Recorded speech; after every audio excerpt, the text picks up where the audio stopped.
Rulandské modré, ročník 2022 Element, červené suché víno, ktoré patrí medzi veľmi príjemné a musím povedať, že aj z hľadiska senzoriky atraktívne odrody, pretože Ruland alias Pinot Noir je jedno z najstarších odrôd aj pestovaných v Európe.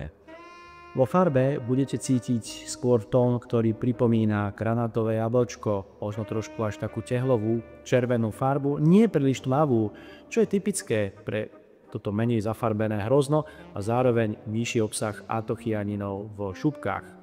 Vo vôni bude preferovať hlavne nádhernú vôňu prezretných višní, sliviek a možno aj trošku čerešní v kombinácii so sladkým drievkom. Súdy, ktoré vidíte za mnou, boli práve zodpovedné za to, že sa v tomto víne v priebehu 5 mesiacov vyformovala krásna, sladká, slivkovo-ovocná štruktúra, doplnená trošku pečeného chlebíka.